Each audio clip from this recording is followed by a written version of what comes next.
নমস্কাৰ সুপ্ৰভাত জনাইছো সকলোকে ষ্টুডিঅত মই পৰিমিতা আৰু লৈ আহিছো আজিৰ বাতৰি কাকতৰ শিৰোনাম অনুষ্ঠান আৰু প্ৰথমে মই হাতত তুলি লৈছো এখন বাতৰি কাকত অসমীয়া প্ৰতিদিন আৰু অসমীয়া প্ৰতিদিনে উল্লেখযোগ্য এক বাতৰি গুৰুত্ব সহকাৰে প্ৰকাশ কৰিছে যেহেতু কালি কেৰালাৰ যি প্লেন দুৰ্ঘটনা এই প্লেন দুৰ্ঘটনাৰ বাতৰি তেওঁলোকে শিৰোনাম আকাৰে প্ৰকাশ কৰিছে কেৰালাৰ কোঝিকোডৰ বিমান বন্দৰত অঘটন ৰানৱেৰ পৰা চিটিকি পৰি দুটুকুৰা হ'ল 190 যাত্ৰী ভৰ্তি বিমান 30 ফুট দ গাত এটাত পৰিছিলগৈ ডুবাইৰ পৰা অহা বিমানখন দুই পাইলটসহ নিহত 19 গৰাকী যাত্ৰী আৰু গুৰুতৰভাৱে আহত 50 গৰাকী যাত্ৰী বন্দে ভাৰত মিছনৰ অধীনত প্ৰবাসী যাত্ৰী কঢ়িয়াই আনিছিল এয়াৰ ইণ্ডিয়াৰ বিমানখনে শিক্ষা নীতিৰ বিষয়ক আলোচনা চক্ৰত মোদীৰ ভাষণ নতুন শিক্ষা নীতি একবিংশ শতিকাৰ ভাৰত গঢ়াৰ আধাৰ এই বাতৰিটো গুৰুত্ব সহকাৰে প্ৰকাশ কৰিছে আৰু অৰ্থলিপ্সাৰ বাবে কাছাৰৰ কাজিদহৰত হৃদয় বিদাৰক ঘটনা 5 মহীয়া শিশুক মাতৃৰ বুকুত নিদ্ৰামগ্ন অৱস্থাৰ পৰাই অপহৰণ কৰি নৃশংস হত্যা আৰু ধৃত ঘাতকৰ আৰক্ষীৰ আগত স্বীকাৰোক্তি মাজবাটত ৰাউচি জুৰি কন্দাভাৱে ডিঙি চেপি হত্যা কৰি পুতি থৈছিল গাঁতত হত্যাকাৰীক চৰম শাস্তিৰ দাবীত ক্ষুব্ধ গাঁওবাসীৰ সমদল অতি নৃশংস ঘটনা এয়া 100% কৰ্মচাৰীৰ উপস্থিতি সত্ত্বেও আগবঢ়া নাই কামকাজ 4 মাহে স্তব্ধ ৰাজ্যৰ উন্নয়ন বাজেটৰ 10% পুঁজিও হোৱা নাই ব্যয় কেৱল দৰমহা পেঞ্চনৰ ধন মুকলি কৰোতে সীমাবদ্ধ হৈ আছে বিত্ত বিভাগৰ কাম বাজেটৰ পৃষ্ঠাৰ মাজত আবদ্ধ হিতাধিকাৰীৰ আঁচনি আনহাতে হাগ্ৰামা আমুলৰ কেলেংকাৰীৰ বিৰুদ্ধে কঠোৰ ৰাজ্যপাল বিটিএডিৰ 8 সহ এনফোৰ্সমেন্ট পৰিদৰ্শক 21 চেকাৰৰ নিযুক্তি বাতিল তাৰ পাছত চাকৰি হেৰুৱালে বিটিচিৰ পূৰ্বৰ প্ৰধান সচিবৰ পুত্ৰয়ো চাকৰি হেৰুৱালে কৈছে তাৰ পাছত অসম আন্দোলনৰ নেতা বিশিষ্ট শিক্ষাবিদ সত্যভূষণ বৰুৱাৰ পৰলোকপ্ৰাপ্তি ঘটিছে আৰু হুকস্তব্ধ হৈ পৰিছে শিৱসাগৰ গুৱাহাটীৰ 442 সহ নতুনকৈ আক্ৰান্ত 2679 জন অসম বিধানসভা চৌহদত 12 জনকৈ কোভিড আক্ৰান্তক লৈ আতংক ৰাজ্যত আৰু 7 গৰাকীৰ মৃত্যু মৃতসকল সুকুমাৰ দাস পৱন কুমাৰ আগৰৱালা হিতা দেৱী ৰেণু গগৈ সমৰদেৱ আব্দুল গফুৰ নীলমণি চক্ৰৱৰ্তী উদাৰ বন্দৰৰ বিধায়ক মিহিৰ কান্তি হুম কৰোনাত আক্ৰান্ত বুলি এক বাতৰি দিছে তেওঁলোকে আৰু আজিৰ পৰা দুধনৈত 7 দিনৰ বাবে লকডাউন এই বাতৰিটো তেওঁলোকে প্ৰকাশ কৰিছে আনহাতে অখিলৰ জামিন নাকচ নিয়াৰ বিশেষ আদালত 8 মাহে বন্দী কৃষক নেতা দ্বাৰস্থ হ'ব হাইকোৰ্টৰ আৰু ৰাজ্যলৈ কেন্দ্ৰৰ সতৰ্ক বাৰ্তা ভুৱা বীজৰ পেকেটেৰে ভৰিছে বজাৰ কা বাতিল অখিল গগৈৰ মুক্তিসহ বিভিন্ন দাবীত যুৱ ছাত্ৰৰ মানৱ শৃংখল এক আলোকচিত্ৰ প্ৰকাশ কৰিছে তালাপৰ খবৰ এয়া আৰু পুত্ৰৰ সন্ধানত অসহায় মাতৃৰ হাইকোৰ্টত আবেদন 5 বছৰে নিখোজ মন্ত্ৰী পৰিমল শুক্লবৈদ্যৰ গাড়ী চালক কাজল দত্ত কাছাৰৰ এছপিৰ পৰা ন্যায়ালয়ে বিচাৰিলে তদন্তৰ প্ৰতিবেদন মাতৃৰ অভিযোগ এজাহাৰ দাখিলত বাধা দিছিল শুক্লবৈদ্যই আনহাতে 1 ছেপ্টেম্বৰত খুলিব গুৱাহাটী বিশ্ববিদ্যালয় 22 ছেপ্টেম্বৰত স্নাতক 25 ছেপ্টেম্বৰৰ পৰা স্নাতকোত্তৰ চূড়ান্ত পৰীক্ষা আৰম্ভ হ'ব এই বাতৰি তেওঁলোকে গুৰুত্ব সহকাৰে প্ৰকাশ কৰিছে আৰু এই মুহূৰ্তত আন এখন বাতৰি কাকত হাতত তুলি লৈছো হেখন হৈছে দৈনিক জনমভূমি আৰু প্ৰথমেই তেওঁলোকে এটা গুৰুত্বপূৰ্ণ বাতৰি হেডলাইন আকাৰে প্ৰকাশ কৰিছে জিএছটিৰ বাবে ক্ষতিপূৰণৰ ধন ৰাজ্যক নিদিয়ে কেন্দ্ৰই অসমৰ নিজাববীয়া ৰাজহ সংগ্ৰহ হ্ৰাস এপ্ৰিলত বিগত বৰ্ষৰ তুলনাত হ্ৰাস পালে 80% জুনৰ শেষত দ্বিতীয় পৰ্যায়ৰ লকডাউনৰ বাবে পুনৰ হ্ৰাস পালে ৰাজহ আৰু ৰাজ্যত পূৰ্বৰ তুলনাত 50% হ্ৰাস জিএছটি সংগ্ৰহ আনহাতে অখিল গগৈৰ জামিন আবেদন পুনৰ নাকচ এই বাতৰি তেওঁলোকে প্ৰকাশ কৰিছে কৰনিল ট্ৰেডমাৰ্ক ব্যৱহাৰত নিষেধাজ্ঞা পতঞ্জলিক 10 লাখ টকাৰ জৰিমনা আৰু দৰমহাৰ নামত ৰাজ্য চৰকাৰক প্ৰয়োজন হয় বৃহৎ পুঁজি ৰাজ্যত বন্ধ হৈ যাব লাগিব সামগ্ৰিক উন্নয়ন এই বাতৰিটো তেওঁলোকে জিএছটিৰ যি বাতৰি গুৰুত্ব সহকাৰে প্ৰকাশ কৰিছে আনহাতে দুৰ্যোগৰ দিনতো বনিয়াৰ লুণ্ঠন নিয়ন্ত্ৰণহীন হৈ পৰিছে শাক পাচলিৰ বজাৰো অত্যাৱশ্যকীয় সামগ্ৰীৰ দাম ব্যাপক বৃদ্ধি আনহাতে যোৰহাট মাজুলী দলঙৰ দক্ষিণ পাট হাতীশাল সংযোগী নতুন পথৰেখাক সন্মতি প্ৰদান মাজুলীবাসীৰ আৰু দলং সংযোগী পথে মাজুলী অংশত চুই যাব 16খন গাঁৱক এলাইনমেণ্ট ৰিপৰ্টৰ ৰাজহুৱা শুনানিৰ প্ৰতিবেদন কেন্দ্ৰই গ্ৰহণৰ পাছতহে আহিব DPRৰ প্ৰসংগ। আনহাতে ৰাজ্যত কৰোনা সংক্ৰমিত ৰোগীৰ সংখ্যা 4.57%। উজনিত কংগ্ৰেছৰ দখলত থকা কেইবাটাও সমষ্টিত জনগোষ্ঠীয় নেতাক প্ৰাৰ্থিত্ব দি জয়ৰ অংক বিজেপিৰ। ৰাতাবাৰী, ৰঙাপাৰা আৰু সোণাৰী সমষ্টিৰ উপ নিৰ্বাচনৰ সময়ত কা বিৰোধী নেতাই বিজেপিৰে যোগাযোগ কৰিছিল। আছুৰ নতুন দল গঠনৰ পাছত ক'ত থাকিব জনগোষ্ঠীয় ছাত্ৰ সংগঠন, এই বাতৰি গুৰুত্ব সহকাৰে তেওঁলোকে প্ৰকাশ কৰিছে।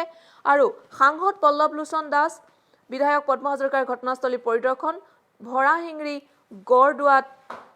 গৰুদুৱাত সান্ধ্য আইন অব্যাহত আৰু ঘোষণা মতেই থাকিল নামৰূপ।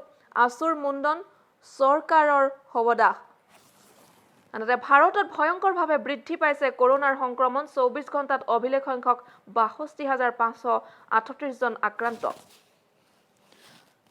ডিব্ৰুগড় কেন্দ্ৰীয় কাৰাগাৰৰ 160 জন কয়দী কৰ্মচাৰী, নগাঁৱত 190 জন, ধুবুৰীত 86 জন, গোৱালপাৰাত 25 জন, কাৰ্বি আংলঙত 28 জন আক্ৰান্ত হৈছে কৰোনাত আৰু গোগামুখত আক্ৰান্ত হৈছে 120 জনলৈ বৃদ্ধি। গোগামুখৰ আক্ৰান্তৰ সংখ্যা বৃদ্ধি পাইছে। ডুমডুমাত যুৱতীৰ মৃত্যু। আৰু উচ্চ শিক্ষাত ৰূপান্তৰকাৰী সংস্কাৰ শীৰ্ষক সন্মিলনত প্ৰধানমন্ত্ৰী নৰেন্দ্ৰ মোদী শিশুসকলক শিকাৰ বাবে আগ্ৰহী কৰি তুলিব। নতুন শিক্ষানীতিয়ে 21 শতিকাৰ ভাৰতৰ ভেটি স্থাপন কৰিব বুলি এক বাতৰি তেওঁলোকে গুৰুত্ব সহকাৰে প্ৰকাশ কৰিছে। আনহাতে কমেও 14 জন যাত্ৰী নিহত। এয়াৰ ইণ্ডিয়াৰ বিমানখনত আছিল 191 জন যাত্ৰী। কোঝিকোডত ভয়ংকৰ বিমান দুৰ্ঘটনা। কালি যি কেৰালাৰ বিমান দুৰ্ঘটনা, এই বাতৰি তেওঁলোকে প্ৰকাশ কৰিছে। 12 আগষ্টত ৰাছিয়াত কৰোনাৰ প্ৰথমটো ভেকচিনৰ পঞ্জীয়ন। ৰাষ্ট্ৰপতি ট্ৰাম্পৰ ঘোষণা, আমেৰিকাত 3 নৱেম্বৰৰ ভিতৰত হ'ব কৰোনাৰ ভেকচিন। 3 নৱেম্বৰৰ ভিতৰত কৰোনাৰ ভেকচিন আমেৰিকাত পাব বুলি ট্ৰাম্পে কৈছে। আৰু 22 ছেপ্টেম্বৰৰ পৰা স্নাতক আৰু 25 ছেপ্টেম্বৰৰ পৰা স্নাতকোত্তৰ পৰ্যায়ৰ পৰীক্ষা। 1 ছেপ্টেম্বৰৰ পৰা আৰম্ভ হ'ব গুৱাহাটী বিশ্ববিদ্যালয়ৰ নিয়মীয়া পাঠদান। এই বাতৰি তেওঁলোকে গুৰুত্ব সহকাৰে প্ৰকাশ কৰিছে। তাৰ পাছতে হাতত তুলি লৈছো আমাৰ অসম বাতৰি কাকতখন। আমাৰ অসম বাতৰি কাকতখনত তেওঁলোকে প্ৰকাশ কৰিছে যে চহৰ মহানগৰ স্তব্ধ কৰি গাঁওমুখী কৰোনা। অসমত শুকুৰবাৰে 9 জনৰ মৃত্যু। কৰোনাৰ যি ভয়াৱহ সংক্ৰমণ, এইটো বৰ্তমান গাঁৱলৈ সম্প্ৰসাৰিত হৈছে বুলি তেওঁলোকে বাতৰি প্ৰকাশ কৰিছে। আৰু মূৰে কপালে হাত দিছে বেংকৰ ঋণ লৈ ব্যৱসায় কৰা হাজাৰ হাজাৰ অসমীয়া যুৱকে। বন্ধ হৈ গ'ল শ শ হোটেল, ৰেস্তোৰাঁ। শূন্যৰ পিছত কি? GDPৰ অৱনমনক লৈ দেশত জোকাৰণি। 7.5% সংকুচিত হ'ব ভাৰতৰ GDP। প্ৰকৃতিৰ খেয়ালৰ ওচৰত হাৰি গ'ল ছেটেলাইট। দৰ্শনাৰ্থী নাই, ধৰ্মানুষ্ঠানত অৰ্থ সংকট। গোসাঁই চাকি গছি জ্বলাবলৈও নাই ধন। 2 এদিনতে বজাৰলৈ আহিব ৰাছিয়াৰ কৰোনাৰ প্ৰতিষেধক। এপালিৰ দাম হ'ব 225 টকা। বিক্ৰীৰ অধিকাৰ চিৰামৰ থাকিব। আৰু জেনেৰেল নৰৱেন যুদ্ধৰ বাবে সাজু হোৱাৰ নিৰ্দেশ। আৰু তেজপুৰলৈ কিয় আহিছিল সেনাপ্ৰধানজন? আনহাতে অখিল গগৈৰ জামিন নাকচ। মাওবাদী কাম কাজ কৰিবৰ বাবে কা আন্দোলনক অস্ত্ৰ হিচাপে লৈছিল অখিল গগৈয়ে। ন্যায়ে এই গোচৰটোৰ এই কথা কৈছে। এই বাতৰি তেওঁলোকে আমাৰ অসম বাতৰি কাকতখনে প্ৰকাশ কৰিছে। আনহাতে টকিঅ' অলিম্পিকক লৈ আশাবাদী লাভলীনা। ৰিঙত মই কাকো ভয় নকৰোঁ, লাভলীনাৰ ঘৰলৈ VIPৰ সোঁত। সান্ধ্য আইন কবলিত, ঠেলামৰাত পুনৰ ফ্লেগ মাৰ্চ। আৰু আছুৰ বিক্ষোভত উত্তাল হৈ পৰিছে যোৰহাট। আনহাতে নাখাই মৰাতকৈ কৰোনাত মৰাই ভাল। কৰোনা ভীতি নেওচি নিয়োগ বিনিময় কেন্দ্ৰত সহ নিবনুৱা। মাস্ক পিন্ধি যাব লাগিব বাৰলৈ। স্কুল কলেজত তলা, বাৰ পাব খোলা। মেঘালয়ত সুৰাৰ হোম ডেলিভাৰী। গৰমৰ বাবে হাজাৰ হাজাৰ মাছৰ মৃত্যু ঘটিছে। আৰু সুশান্ত সিং ৰাজপুতৰ যি ডায়েৰী উদ্ধাৰ হৈছে, সেই ডায়েৰীৰ কেইবাটাও পৃষ্ঠা অন্তৰ্ধান হৈছে। ভাতৃসহ ৰিয়াক মাৰথান জেৰা কৰিছে। 14 লাখ উপাৰ্জন কৰা ৰিয়াই কেনেকৈ খৰচ কৰে 65 লাখ। আৰু কেৱল মহিলাৰ বাবে সুখবৰ বুলি কৈছে। কৃষি বৃত্তি হিচাপে গ্ৰহণ কৰিব বিচাৰে তেওঁলোকৰ বাবে সুখবৰ। এইটো তেওঁলোকে এটা বাতৰি প্ৰকাশ কৰিছে। আৰু আনহাতে কেৰালাত ৰানৱেৰ পৰা পিছলি যাত্ৰীবাহী বিমান দুটুকুৰা হ'ল। 2জন পাইলটসহ 11 জনকৈ লোকৰ মৃত্যু বা যাত্ৰীৰ মৃত্যু হৈছে। দীৰ্ঘদিনীয়া স্বপ্ন পূৰণৰ আশাত বন্দী মাজুলীবাসীৰ ঐকমত্য। ষ্টেমছ ব্ৰিজৰ দৰে হওক মাজুলীৰ দলং। সামগুৰি লামডিঙত লকডাউন অব্যাহত আৰু এইবাৰ হাতত তুলি লৈছো নিয়মীয়া বাৰ্তা বাতৰি কাকতখন নিয়মীয়া বাতৰি কাকতখনতো পুনৰ সুশান্ত সিং ৰাজপুতৰ যি বাতৰি সেই বাতৰি গুৰুত্ব সহকাৰে প্ৰকাশ কৰিছে এবছৰত মাত্ৰ 14 লাখ উপাৰ্জন কিন্তু মুম্বাইতে হঠাতে কিনিলে দুটাকৈ ফ্লেট সুশান্তৰ প্ৰেমিকা ৰিয়াৰ বিলাসী জীৱনক লৈ ইডিৰ প্ৰশ্ন 8 ঘণ্টা ধৰি জেৰা ৰিয়াৰ পিতৃ-মাতৃৰ মেনেজাৰকো সোধা পোছা 90 দিনতে 4.64 কোটিৰ পৰা 1.4 কোটিলৈ হ্ৰাস পাইছিল সুশান্তৰ একাউণ্টৰ জমাধন ৰিয়া ভাতৃলৈ নিয়মিত হৈছিল মানি ট্ৰান্সফাৰ আৰু কিনিছিল দামী গাড়ী আনহাতে ছেপ্টেম্বৰৰ পৰা ৰাজ্যত বিদ্যালয় খোলাৰ প্ৰস্তুতি ছাত্ৰ-ছাত্ৰী অভিভাৱকৰো কোভিড পৰীক্ষা কৰিব স্বাস্থ্য বিভাগে 23 আগষ্টৰ পৰা শিক্ষক বিদ্যালয়ৰ কৰ্মচাৰীৰ হ'ব কোভিড পৰীক্ষা উচ্চতৰ মাধ্যমিক 10 আগষ্টৰ পৰা কটন বিশ্ববিদ্যালয়ত উচ্চতৰ মাধ্যমিকৰ নামভৰ্তিকৰণ আৰম্ভ হ'ব আৰু ভাৰতত 225 টকাতে উপলব্ধ হ'ব অক্সফৰ্ডৰ ভেকচিন এক বাতৰি তেওঁলোকে গুৰুত্ব সহকাৰে প্ৰকাশ কৰিছে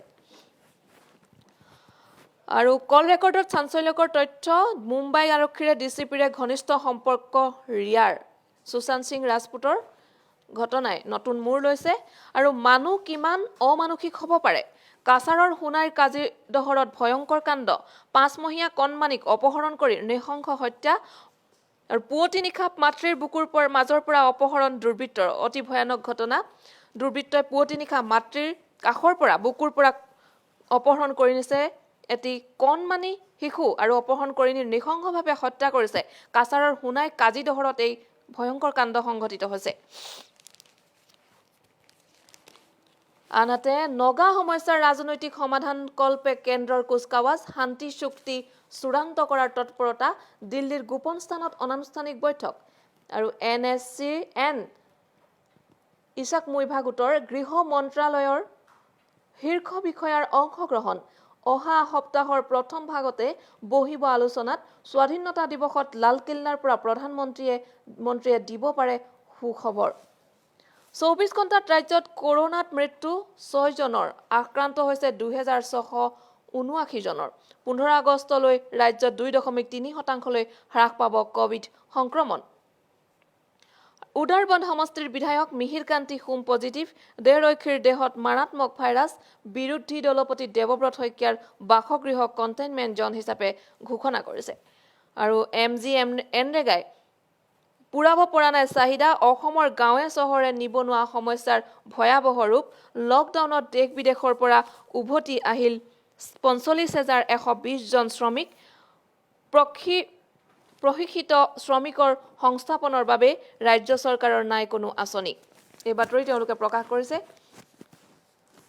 আনহাতে হেমনগৰৰ পৰা বাংলাদেশ হৈ গুৱাহাটীগামী আহি আছে 1 মিটাৰ পানীত চলা 4খন অত্যাধুনিক জাহাজ মাওবাদীৰে সম্পৰ্ক নিয়াৰ আদালতত জামিন নাকচ হৈছে অখিল গগৈ গোৱালপাৰা জনপ্ৰতিনিধিৰ অভব্য আচৰণ চৰকাৰী অনুষ্ঠানতে জ্যেষ্ঠ সহায়কক প্ৰহাৰ কৰিছে বিধায়ক ৰাভাৰ বিধায়কৰ তালিকাৰ হিতাধিকাৰীয়ে 3 পাত নোপোৱাকলৈ ক্ষতি আৰু ডুবাইৰ পৰা যি 190 জন যাত্ৰী সহ এখন প্লেন আহিছিল আৰু বোয়িং 737 কেৰালাত ৰানৱেত পিছলি টুটুকুৰা হ'ল এয়াৰ ইণ্ডিয়াৰ বিমানখন 2 পাইলট সহ 16 গৰাকীকৈ যাত্ৰীৰ প্ৰাণহানি সংকটজনক অৱস্থাত কেইবাজনো আৰু এখন আলোকচিত্ৰ তেওঁলোকে প্ৰকাশ কৰিছে উল্লেখিত যি বিমান দুৰ্ঘটনাৰ ভয়াৱহ বিমান দুৰ্ঘটনাৰ এই বাতৰি তেওঁলোকে গুৰুত্ব সহকাৰে প্ৰকাশ কৰিছে এবাৰ হাতত তুলি লৈছো দৈনিক অগ্ৰদূত বাতৰি কাকতখন তেওঁলোকেও ডুবাইৰ যি বিমান দুৰ্ঘটনা এই দুৰ্ঘটনা কেৰালাৰ বিমান দুৰ্ঘটনা অতি গুৰুত্ব সহকাৰে প্ৰকাশ কৰিছে ডুবাইৰ পৰা 190 গৰাকী যাত্ৰী সহ বৈমানিক সহ অহা এয়াৰ ইণ্ডিয়াৰ বিমান দুৰ্ঘটনাগ্ৰস্ত কেৰালাৰ কৰিকৰত অৱতৰণৰ সময়তে 2 বৈমানিক সহ কমেও 15 জনকৈ লোকৰ যাত্ৰীৰ মৃত্যু চকা পিছলি দুফাল হ'ল বিমান আনহাতে ব্ৰিটিছৰ যুগৰ খালাচী প্ৰথা বন্ধ কৰিব ভাৰতীয় ৰেলে কৰ্মী সংকোচনৰ লক্ষ্য আৰু অখিল গগৈৰ যি জামিন আবেদন এই জামিন আবেদন নাকচ বিশেষ আদালতৰ 15 আগষ্টলৈ আক্ৰান্তৰ 2.3% হ্ৰাসৰ সম্ভাৱনা পিয়ুষ হাজৰিকাই কৈছে এইটো আৰু ৰাজ্যত পুনৰ এদিনতে সৰ্বাধিক 2679 জন কৰোনাত সংক্ৰমিত কোভিডত প্ৰাণ হেৰুৱালে পুনৰ 6জনকৈ লোকে আক্ৰান্ত হ'ল আৰু এজন বিধায়ক। আৰু ৰাজ্যত যি ভয়াৱহ শিশু অপহৰণ ঘটনা, এই বাতৰিও তেওঁলোকে ক্ষমা কৰিব, ৰাজ্যত যৌন আতিশয্য, শিশু সৰবৰাহ, বাল্য বিবাহৰ সংখ্যা দ্ৰুতগতিত বৃদ্ধিৰ তথ্য লাভ কৰিছে আৰু তলাবন্ধত শিশুজনিত অপৰাধ বৃদ্ধি হৈছে বুলি এক বাতৰি তেওঁলোকে গুৰুত্ব সহকাৰে প্ৰকাশ কৰিছে। আৰু BTADত নিৰ্বাচনৰ পূৰ্বে বিজেপিৰ নতুন ৰাজনৈতিক তৎপৰতা, BTR চুক্তিক লৈ প্ৰমোদ বড়োৰে আলোচনা অমিত শ্বাহৰ। এয়া বাসগৃহৰ খিৰিকী ভাঙি অপহৰণ কৰি নি হত্যা 5মহীয়া শিশুক, এই বাতৰিটো এইখন বাতৰি কাকতেও অতি গুৰুত্ব সহকাৰে প্ৰকাশ কৰিছে। এটা কণমানি শিশু মাকৰ বুকুৰ মাজৰ পৰা কাঢ়ি নি পুৱতি নিশা হত্যা কৰিছে। অপৰাধৰ বাবে দিছিল 2 লাখ, ধৃত 3জন। জ্যোতিষাচাৰ্য ডক্টৰ ৰমানাথ গোস্বামীৰ বিয়োগত শোক প্ৰকাশ। ভাৰতত এদিনতে সৰ্বাধিক 62,538জন কৰোনাত সংক্ৰমিত, আক্ৰান্তৰ সংখ্যা 20 লাখ অতিক্ৰম। আনহাতে ৰেল ইঞ্জিনৰ পৰা তেল চুৰি, তিনিচুকীয়াত ধৃত 3। অভিনেতা সুশান্ত সিং ৰাজপুতৰ ঘটনাৰ নতুন মূৰ, হত্যাৰ মৃত্যুৰ নতুন মূৰ। প্ৰেমিকা জালত, বিলাসী ফ্লেট, ইউৰোপ ভ্ৰমণ, দামী গাড়ীৰে ৰিয়াৰ জীৱন যাত্ৰাক লৈ জেৰা। আৰু ৰাম জন্মভূমিৰ পাছত এইবাৰ লক্ষ্য কাশী মথুৰালৈ আন্দোলন ঘোষণা। আৰু ধনৰ লোভত উপৰ্যুপৰি তেজ দান কৰি যুৱকৰ মৃত্যু ঘটিছে বৰপেটাত। আৰু ৰাজনীতিকৰ সুত, ইয়াত কোনো বিদেশী শক্তিৰ ৰাজত্ব নচলিব, ঠেলা মৰাত পৰিস্থিতি নিয়ন্ত্ৰণাধীন যদিও ভিতৰি উত্তেজনা অব্যাহত। হাত বন্ধা অৱস্থাত নৈত মৃতদেহ উদ্ধাৰ, বৌয়েক তেওৰেকৰ। আনহাতে লাভৰ আশাৰে কৰোনাৰ পৰা সুস্থ কৰি তোলাৰ ভুৱা দাবী কৰি ৰোষত উচ্চ ন্যায়ালয়। কৰোনিলৰ নামত 10 লাখ জৰিমনা বাবা ৰামদেৱৰ পতঞ্জলীক। এক উল্লেখযোগ্য কৰোনাৰ ভেকচিনৰ নামত যি এক বাতৰি তেওঁলোকে গুৰুত্ব সহকাৰে প্ৰকাশ কৰিছে। আৰু এয়াই আছিল আজি আমাৰ বাতৰি কাকতৰ শিৰোনাম অনুষ্ঠান। আৰু বাতৰি কাকত কেইখনে কেইবাটাও গুৰুত্বপূৰ্ণ বাতৰি গুৰুত্ব সহকাৰে প্ৰকাশ কৰিছে। কেৰালাৰ যি বিমান দুৰ্ঘটনা আৰু ভাৰতত যি কৰোনাৰ সংক্ৰমণ আৰু অসমত যি সংক্ৰমণ, এই সকলো খবৰ তেওঁলোকে গুৰুত্ব সহকাৰে প্ৰকাশ কৰিছে। আৰু কণমানি শিশু এটিক মাতৃৰ বুকুৰ পৰা কোনো দুৰ্বৃত্তই অপহৰণ কৰি নি হত্যা কৰিছে 5মহীয়া এই শিশুটি। এই বাতৰি আটাইকেইখন বাতৰি কাকতে গুৰুত্ব সহকাৰে প্ৰকাশ কৰিছে। আৰু আজিৰ বাতৰি কাকত অনুষ্ঠানৰ পৰা মই পৰিমিতাই বিদায় লৈছোঁ। পৰৱৰ্তী খবৰৰ বাবে চাই থাকক ঈশান নিউজ। ধন্যবাদ।